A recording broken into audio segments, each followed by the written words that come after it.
Welcome student to the EdB classes. I hope you are having a great day so far. Students, let me introduce myself. I am Anukriti Kandhava, your science tutor, is going to have a session with you regarding getting to know plants. I can speak Hindi and English as well, so you can ask me question from any one of this language. Let me introduce about interface. There is a chat option through which you can interact with me. There is an audio mute and unmute option. It is below. You can be able to unmute yourself and ask a doubt. Till then, please mute yourself in order to avoid a background noise. There is a hand raise option also to raise your hand. If you have any doubt, please raise your hand. I will clear your doubt.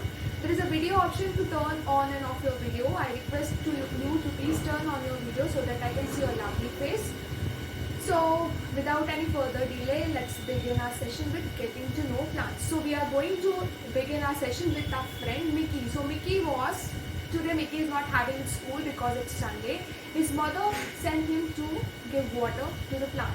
When he was just giving water to the plant, he was wondering that some part of the plant is just below the soil while some part of the plant is just above the soil. So, is there any system so that we can know that there is a two system of plants, right? So there is a system so that we classify the plant in the basis of two systems. The part that grow below the soil come under the category of root system, where only roots come under this category because roots just grow below the soil. And then the second part is that which grow above the soil, that is shoot system. So in the shoot system, all those part is coming over there which grow above the soil, that is fruit, flowers, leaves, stems, right? All these things grow just above the soil. That's why all these things come under the category of shoot system. Now, when he is giving water to the plant, he was wondering that how plant able to absorb this water. Who is responsible for absorption of these water? So, yes, there is a part of the plant which is responsible for absorption of water and minerals, that is root.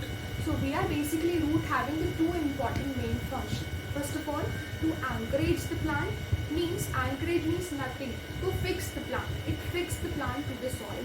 And the second function is to absorb water and mineral. There is only the two functions of root, to absorb water and mineral, and then the first function is to fix the soil. Now he was wondering that if plant able to absorb water and minerals with the help of root, so who is responsible to transport this water and minerals up from the root? So there may be any part who is responsible to transport this water and mineral and food also? Yes. The stems is responsible for transportation of food and water with the help of specialized tissue, that is xylem and phloem. Xylem responsible for the transportation of water while phloem responsible for the transportation of food. And one more function of stem is having stems keeps the plant upright in a straight way. Now, he ever heard just before, few years back, that leaf is called as kitchen of the plant. So why leaf is called as kitchen of the plant? Yes, let's help Mickey with this concept that we call leaf as a kitchen of the plant because they are preparing the food for plants. So how they prepare food for the plants? The process by which leaf prepare food for the plants is called as photosynthesis. Okay, so this process happens only at daytime. Why is it so? Because it requires sunlight. That's why this process happens only during daytime. So what are the raw material and what are the products formed by the photosynthesis? So initially it requires carbon dioxide.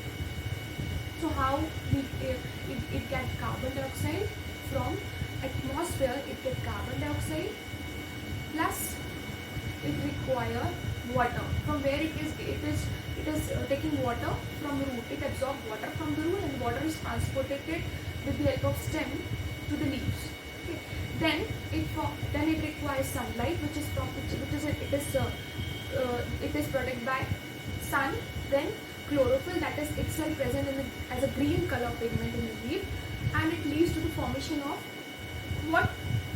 Sugar in the form of starch. It is nothing but it is a food for plant. And then the third thing is oxygen, which is required by us. Okay, so Mickey was wondering that how we able to confirm that this leaf is preparing the food or not in the form of starch. Is there any test so that we can detect that leaf is preparing the food for the plant? Yes, there is a test so that we can detect that leaf is prepared the food in the form of starch. So the name of that test is iodine test. So we are using iodine test to detect the presence of starch. Starch is nothing but the food for plants, right? Glucose, simple sugar. So how we are preparing the now let's proceed with the test. So first of all, we need to boil the leaf. In a boiling water, we need to boil the leaf. So while we are boiling the leaf to remove the wax. Second, then treat the leaf with alcohol to remove the pigments. And then after that, put the leaf in the cold water for 2 to 3 minutes and then add 2 to 3 drops of iodine solution. And after some time, you will see the leaf converted into blue-black color. So this blue-black color shows the presence of the starch. When the leaf is just converted into blue-black color, they show the presence of starch. Means starch is present in the leaf. So Michi was understood about the photosynthesis process, and he also understood that the method that is used to detect the presence of starch in the leaf. Now he was wondering that, like, we are sweating. When we are sweating, we are releasing extra water in the form of sweat from the body. So is plant also sweating? Yes. So plants also sweat. The sweating of the plant is known as transpiration. This is all the function of leaf. So leaf, the upper part of the leaf doesn't have the opening, while the lower part of the leaf having the opening, which is called as stomata. The opening of the leaf that is present underneath the leaf is called as stomata. So from this stomata, plant loses their extra water in the form of water vapor. So this process is known as transpiration. So what are the two functions the leaf performs? First one is photosynthesis and the second one is transpiration. We'll learn more functions of flowers also. Flower is called as the reproductive organ of the leaf plants. We'll learn this in our next session. Till then, a very goodbye to all of you, and please do attend my next session also. Bye bye.